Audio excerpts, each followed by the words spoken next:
retomar aqui o slide. Olha só, vamos retomar o slide que a gente parou. A Natália chegou, faltava só a Natália. Dentro dessa perspectiva, meninas, agora a gente vai conseguir compreender o porquê da sociologia, tá? De um lado, vamos por parte.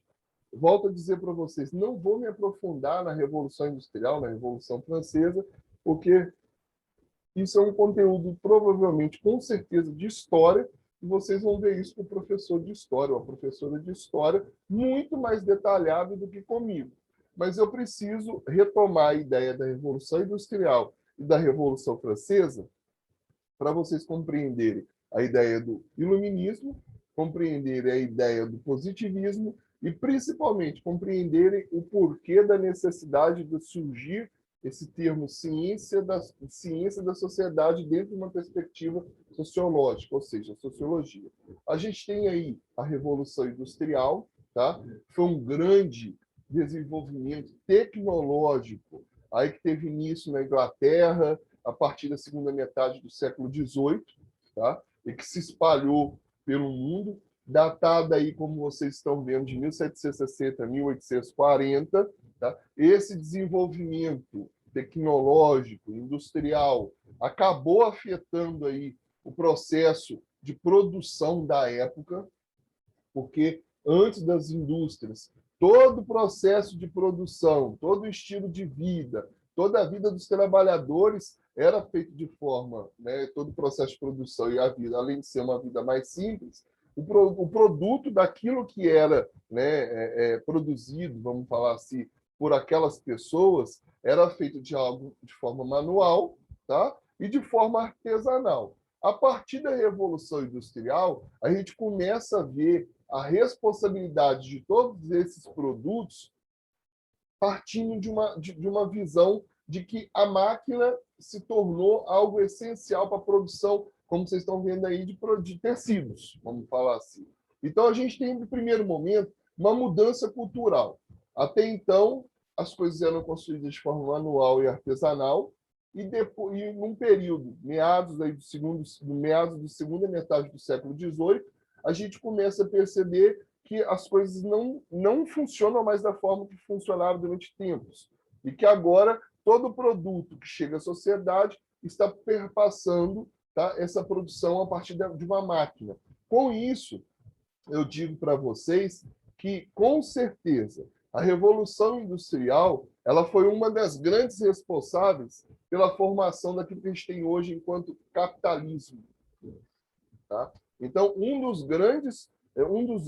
das grandes questões, né, que foram levantadas a partir da Revolução Industrial foi a questão do capitalismo. O capitalismo enquanto aí um sistema econômico que se baseia na propriedade, na acumulação do capital, na procura pelo lucro. Ou seja, a gente começa, a partir da Revolução Industrial, a perceber uma desigualdade social, uma divisão do trabalho, uma exploração da mão de obra. Tá? A gente começa a ver, a partir desse ponto de partida, né, uma realidade que não é tão favorável assim ao indivíduo, à sociedade, à pessoa. Retomo a ideia para vocês. Até então, se vivia de forma simples, lá nos suas pequenas propriedades privadas, né? Plantando, colhendo, zelando por aquilo que era dos grandes senhores, seus feudos, né? Os vassalos ali nos cuidados pela terra. De repente, aparece uma proposta de irem para um outro local para buscarem uma vida melhor, porque a gente se começa a imaginar uma sociedade onde se tem um novo movimento tecnológico, um movimento que traz uma nova maneira de se ver, de se produzir, e isso acaba tiçando nessas pessoas o desejo de irem. Então, vão, tá? Chegando nessas grandes metrópoles, infelizmente, não encontram aquilo que, de fato, chegou até o ouvido de cada um deles, porque a cidade não estava preparada para acomodar tantas pessoas, tantas. Então, ali, a gente começa a ver o quê? A gente começa a ver a fome, a gente começa a ver a miséria, a gente começa a ver ali os baixos salários, a gente começa a ver a exploração do trabalho, tanto infantil quanto de homens e mulheres.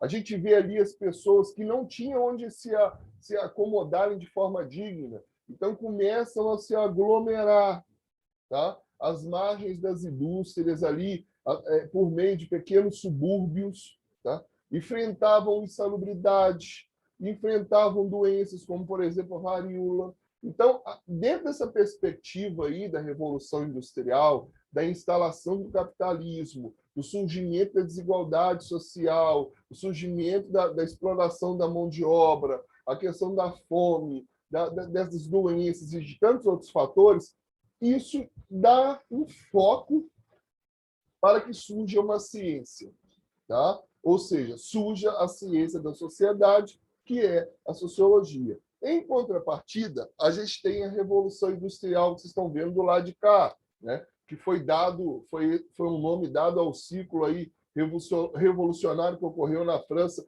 entre 1789, como vocês estão vendo, e 1799, marcando o quê? O fim do absolutismo. O que seria o absolutismo, né? É quando a gente dá fim à centralidade do poder nas mãos de um, né? Onde esse um, né, não prestava à sociedade as devidas satisfações e contas daquilo que era necessário para se viver de forma justa. E um exemplo desse absolutismo, vocês vão ver na história, é o rei Luís XVI, conhecido Rei Sol, né? Fala-se a história que ele ficou 59 anos no seu reinado. Foram 59 anos de reinado, se eu não me engano, de um reinado onde ele buscava três grandes coisas: a uniformidade política, a política externa e, principalmente, a intenção de ser amado pelo seu povo. Só que, né, dentro dessa perspectiva e dentro dessa busca, ele acabou fazendo com que a sua sociedade daquela época ela fosse dividida em três estados. Tá? O primeiro estado, que logicamente era o clero, era a religião.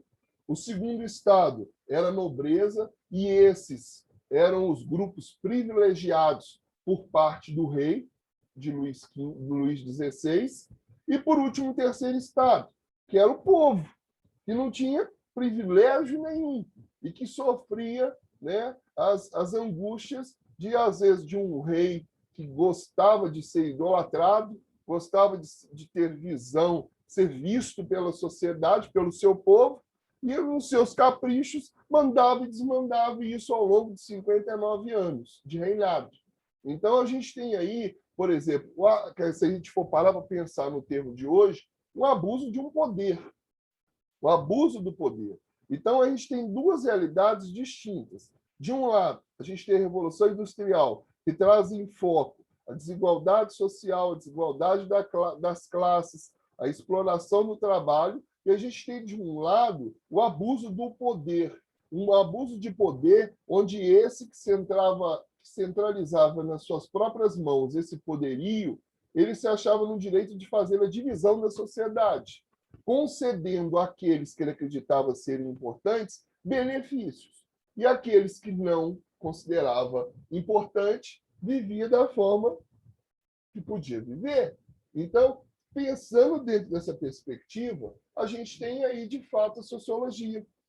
Então, por aí já dá para vocês começarem a pensar. A sociologia surgiu em função de quê? Em função desses dois grandes fatores que ocorreram na Revolução Industrial e que ocorreram na Revolução Francesa e que se estendeu pelo mundo afora. Isso aí é só uma ideia.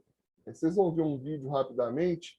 Isso é só uma ideia do que eram as fábricas e como funcionavam.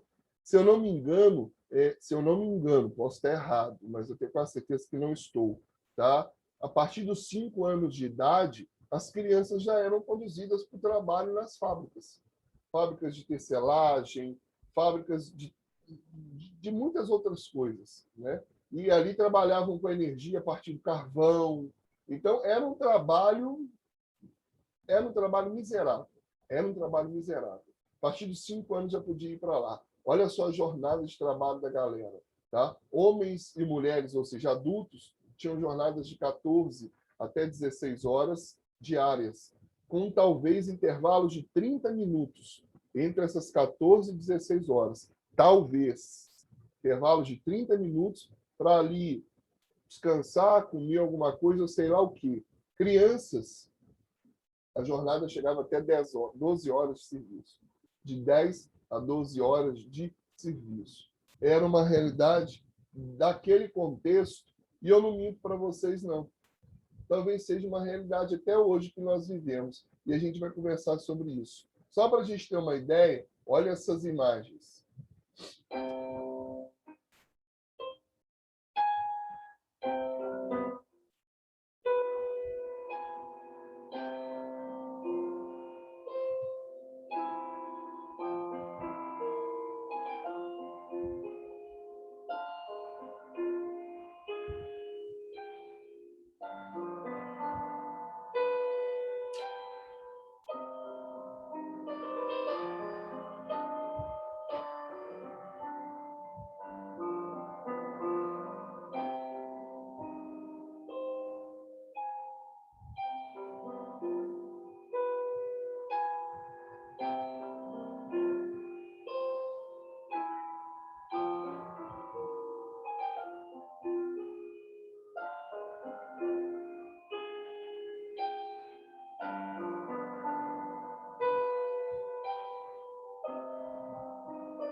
Pois é.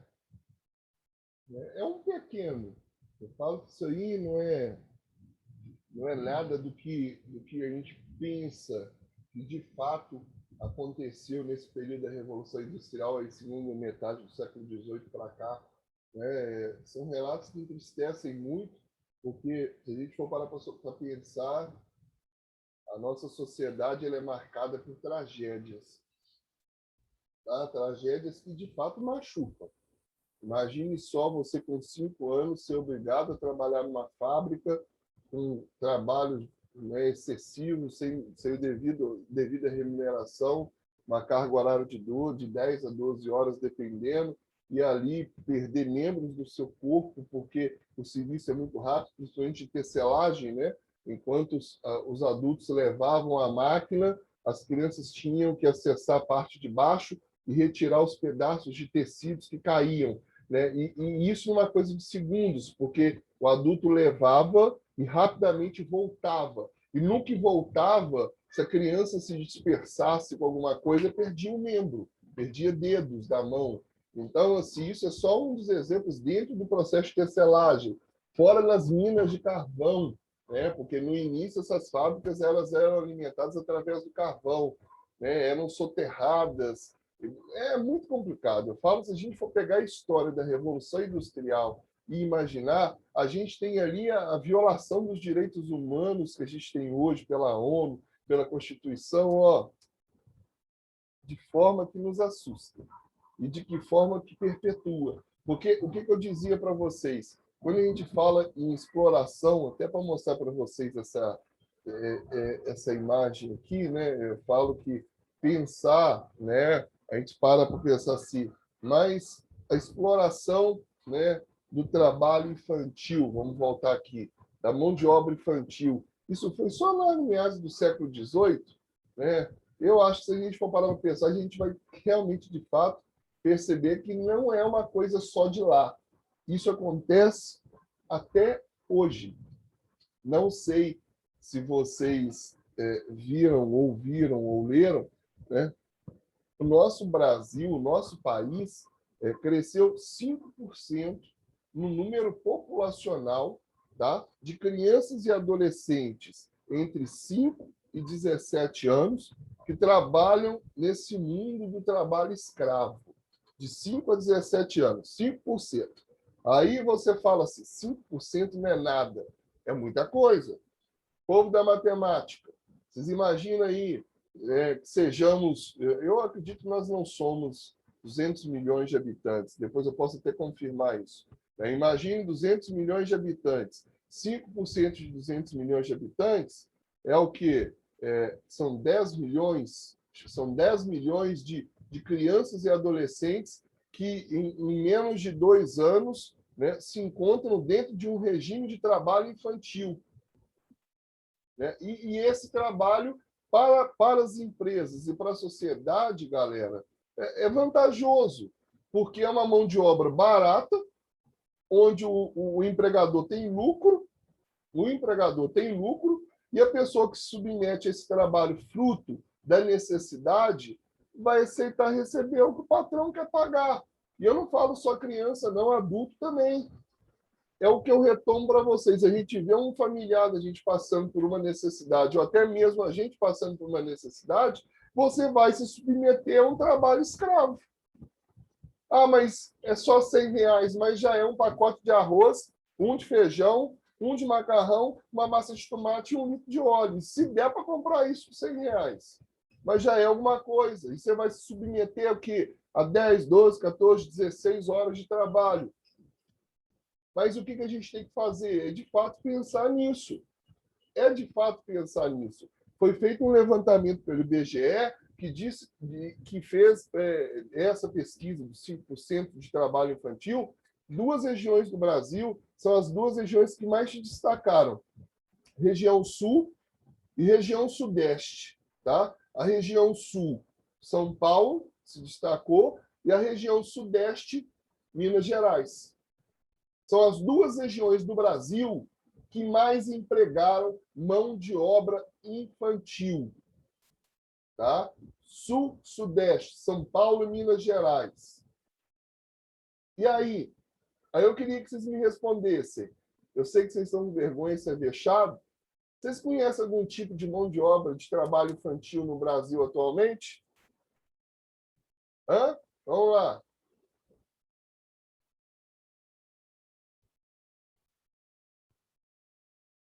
Vamos lá, meu povo. Oh, Olha, eu não sei se pode ser considerado mão de obra escrava, mas vai lá, Bia. teve um tempo atrás que teve uma reportagem sobre uma mãe que obrigava a filha, tipo, a fazer papel de modelo e a menina não queria de jeito nenhum. E, por exemplo, ela ficava chorando e a mãe falando, vai ter que fazer. Eu considero isso um pouco de mão de obra escrava. E outra reportagem também, acho que 6 meses atrás, teve uma família que foi encontrada, né? A mãe, o pai e a criança, que não sabiam escrever, não sabiam o nome, não tinham documento, e eles trabalhavam numa fazenda, e eles eram negros e escravos ainda. Então, eles não podiam comer na casa, não podiam usar o banheiro, eles tinham que tomar banho no rio. E se alguém quiser, reportagem, acho que no...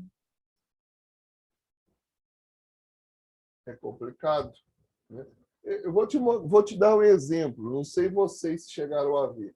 Né? Eu saio uma vez por semana para ir à rua.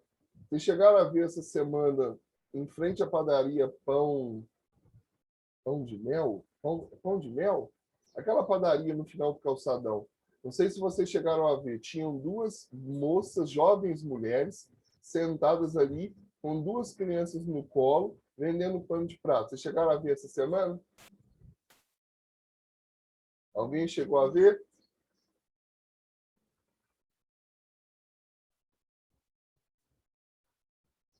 Alguém chegou a ver? Não? Ninguém viu? Não. Uh-uh. Então, estava ali sentada. Vou te dar um exemplo claro também, Bia, e para a galera, Maria Laura, Natália e Mariana, né, de trabalho infantil. Semáforo. Quantas vezes vocês já não foram em Juiz de Fora? Não sei. Né? E já visualizaram crianças vendendo bala, vendendo água, vendendo biscoito, até mesmo pedindo um dinheiro.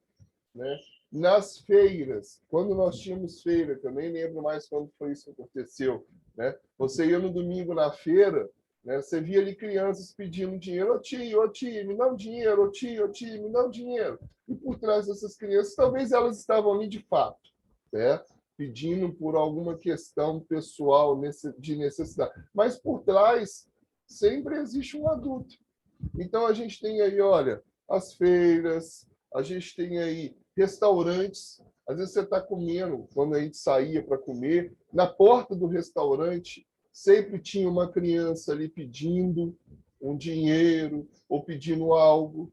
A gente tem no semáforo, a gente tem aí, como a Bia falou, né, dentro dessa questão, principalmente essa questão do trabalho escravo, né, que existe até hoje no campo, principalmente em Minas Gerais, existe até hoje.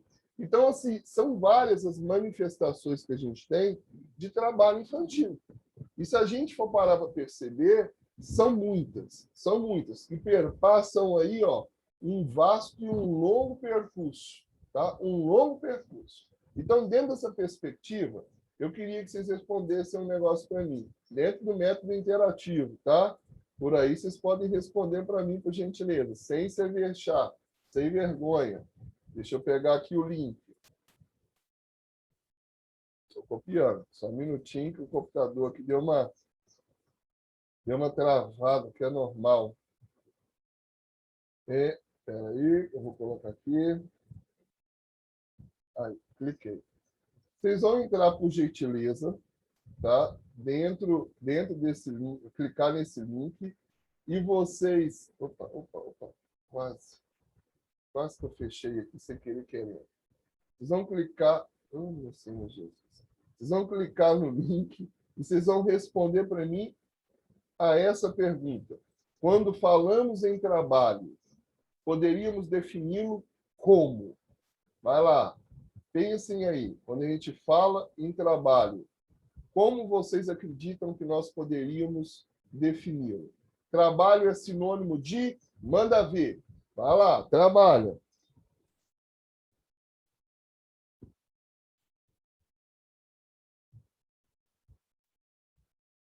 Esperando, vou abrir aqui para vocês daqui a pouco. Uma dúvida, é trabalho no dia atual ou, tipo assim, a definição de trabalho? Sobre o seu ponto de vista. Ah, tá. Seu ponto de vista. Sobre o seu ponto de vista, como você poderia definir o trabalho?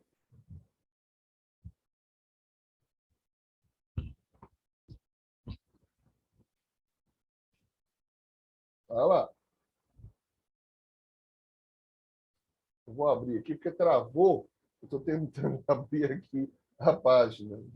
Mas eu vou abrir, peraí. Mas para vocês deve estar aparecendo. O meu é que travou aqui. Vou dar um reset rapidinho aqui. Eu acho que agora vai abrir, eu vou abrir para vocês. Só um minutinho. Eu dei uma agarrada aqui, mas faz parte.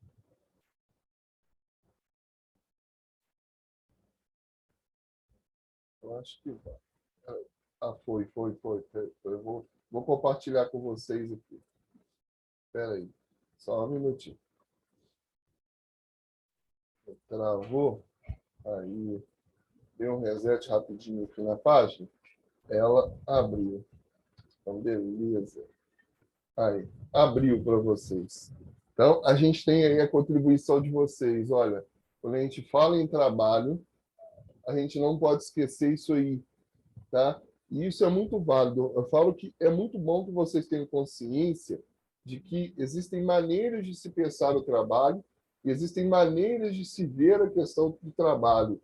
E essas maneiras e essas questões perpassam isso que vocês estão vendo aí. Sistema injusto, salário desigual, renda de mão de obra, forma de ganhar dinheiro, necessidade, forma de sobreviver, uma ação desigual, ascensão social, e a gente poderia definir dentro de tantas e tantas outras perspectivas, né? Eu falo que, de fato, pensar no trabalho, né, dentro de uma perspectiva que esse trabalho tende a trazer benefícios, é pensar dentro daquilo que a gente estava conversando, que a gente estava falando, né? Porque eu falo que essa questão do trabalho, seja ele infantil ou não, né, ele deve ser algo repensado, porque é a partir dele que nós alcançamos muitas das coisas que se fazem necessárias na sociedade vigente. Então, trazer esses dados, igual eu falei com vocês, né? Eu falei região sul, mas eu acabei esquecendo região sul. São Paulo faz parte da região sudeste, né? São Paulo e Minas Gerais. Quando a gente fala em região sul, né, é Paraná, Rio Grande do Sul, Santa Catarina. Então, a gente tem ali as grandes capitais, Curitiba, Porto Alegre, Florianópolis. Então, a gente tem esses dois contextos do IBGE, né? A região sul, que eu volto a dizer que eu acabei falando naquela hora só da região sudeste, porque São Paulo compõe a região sudeste, a região sul, enquanto esses estados que se destacaram nessa questão, tá? As grandes capitais que se destacaram nessa mão de obra de trabalho infantil, né? Foi Curitiba, Porto Alegre e Florianópolis. Isso dentro da região sul. Dentro da região sudeste se destacou São Paulo e Minas Gerais, tá? Só porque eu acabei falando só da região sudeste, São Paulo e Minas Gerais, esqueci de acabar de falar da região sul dessas grandes capitais se destacaram. Mas é importante a gente ter essa perspectiva, essa percepção de que o trabalho vai muito mais além e ele tende a proporcionar tanto benefícios quanto malefícios, tá? Dentro dessa perspectiva, galera, isso aqui a gente já viu, tá? A gente já respondeu, a gente começa a traçar a ideia de fato do que seja o iluminismo, tá? Porque a gente percorreu um caminho longo até agora, um caminho onde a gente começou a perceber que os fatores históricos que foram traçados ao longo, né, da nossa vida, que foram traçados ao longo da história, eles contribuíram de fato para se pensar na emergência da sociologia, na emergência dessa ciência da sociedade. E com isso a gente tem o iluminismo. Para a gente começar a definir o iluminismo, a gente vai ver esse videozinho rapidinho.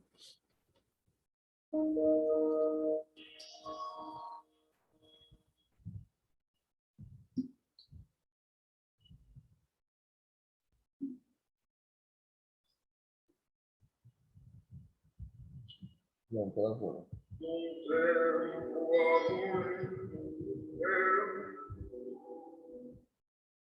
Era aí que fui eu. Eu fui fechar o aparelho de tempo aqui e fechei a apresentação. Só um minutinho que a gente volta lá. Vamos voltar. Eita, só. Espera aí, meninas. Eu vou retomar aqui o vídeo. Fica mais fácil. Aí. Quando muitos andavam nas ruas, enfim, alguém percebeu então, e a resposta está nas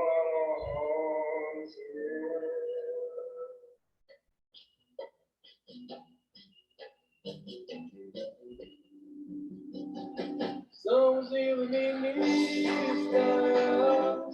suas ideias, onde basta olhar e analisar para se entender. E todo mundo pode pensar e iluminar as coisas com razão, deixando de lado a velha história da superstição. Antes dos iluministas todos achavam normal de explicar quase todas as coisas como em andar, até que alguns perceberam que existia um porquê pra tudo nesse mundo acontecer. Agora posso pensar, agora eu posso ver, posso até explicar, te fazer entender. Quem foram os iluministas, mudando as ideias, dentro da política, filosofia, uma revolução, mostrando que a razão não é religião, é prestar atenção, é tirar conclusão do que é ou não, estamos sendo sim ou não, mostrando que a razão não é religião, é prestar atenção, é tirar conclusão do que é ou não, estamos sendo sim ou não.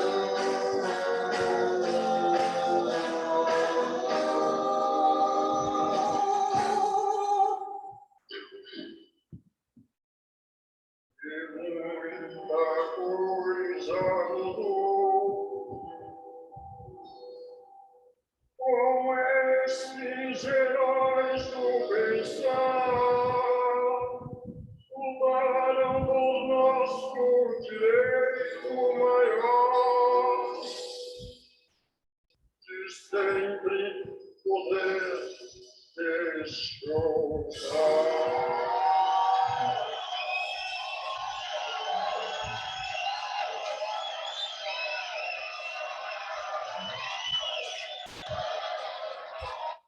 Então a gente vai, como diz, nós vamos tentar, né? Eu falo que hoje não vai dar tempo, porque nós estamos aí faltando praticamente 5 minutos e meio para finalizar essa aula de hoje. Então nós vamos retomar essa ideia do iluminismo semana que vem. Do iluminismo a gente vai cair para o positivismo e a gente fecha o módulo 1, né, frente à da sociologia. Mas só para a gente começar a pensar no iluminismo, né, o iluminismo foi aí um movimento intelectual do século XVIII, né, mais conhecido como o século das luzes, né, século das luzes, onde a gente vê aí o auge da razão. As pessoas dentro desse contexto, os grandes filósofos desse contexto, eles trazem como possibilidade de pensar a sociedade e a realidade sob o crivo da razão, sobre o poder do intelecto, né? Sobre o poder da reflexão. E, com isso, eles acabam trazendo uma nova maneira de se explicar a sociedade, que até então, né, vivia-se ainda presa ao passado, ao contexto do período medieval. Para os iluministas, né, eles diziam que o período passado, que eles chamavam de Idade das Trevas, que é a filosofia medieval, o período medieval, já não resolvia, já não solucionava os problemas atuais, porque até então, período medieval, considerado por eles como Idade das Trevas, tudo se explicava através dos mitos ou através da religião. E isso já não mais contentava as pessoas para justificar as questões sociais, políticas, econômicas, culturais e pessoais. Então, a gente tem aí o iluminismo como uma nova fonte de conhecimento, uma nova forma de chegar ao conhecimento. Por isso, o século das luzes, da luz, da iluminação, do esclarecimento, do entendimento, que faz uso da razão como caminho, como mecanismo para tentar compreender de fato todas essas realidades que perpassam a sociedade e que perpassaram ao longo dos anos, lembrando que isso, né, é uma marca que veio sido trazida aí ao longo de todo um contexto histórico. Retomo o que eu disse para vocês, um contexto onde a vida em sociedade, a vida econômica, a vida política, a vida social, a vida cultural era vista sob o crivo da religião, ou o crivo simplesmente da política, ou o crivo simplesmente dos mitos, ou o crivo simplesmente de histórias que retratavam o porquê ou o não porquê das coisas. E agora não. As coisas elas precisam ser defendidas e esclarecidas através de algo. Então, a gente tem no iluminismo o que a gente chama de defesa do conhecimento racional. Tá? Esses caras, a gente vai ver, grande parte deles aí, lutavam por diversas coisas. Lutavam pela liberdade, lutavam pela justiça, lutavam pelo bem-estar social, político, econômico, social, cultural daquela região, para que assim pudéssemos ter uma sociedade um pouco mais justa, um pouco mais equilibrada. Mas isso a gente vai ver, de fato, na próxima aula. A gente adentra essa ideia do iluminismo e de todo o percurso que o iluminismo vai traçar, e automaticamente isso vai dar pé, né? Isso vai dar caminho para o positivismo. E a gente chega aí ao nosso final desse nosso bate-papo, dessa nossa conversa. No mais, meninas, gostaria imensamente de agradecer vocês pela presença. Não se avexem, tá? Se interajam comigo para não ficar só eu falando. Interação é sempre muito bom. A gente comunicar, a gente trocar ideia, a gente colocar aquilo que a gente pensa, mesmo que talvez a gente esteja equivocado, mas o colocar-se, isso é muito importante. É uma forma de nós nos posicionarmos frente àquilo que nós acreditamos ser. Se no diálogo a gente perceber que talvez nós estejamos equivocados, a gente tem sempre o direito de rever as nossas formas de pensar, né? A gente tem sempre o direito de rever as nossas maneiras de agir. No mais, agradeço imensamente vocês por me ouvirem ao longo dessa mais de uma hora, né? Agradeço imensamente por essa roda de conversa que aqui tivemos. Desejo a vocês um bom final de semana. Se cuidem. Se possível, fiquem em casa, né? E até sexta-feira que vem, beleza? Mariana, fica com Deus. Bia, fica com Deus. Maria Laura, fica com Deus. E Natália, fica com Deus. Tá? Muito obrigadinho.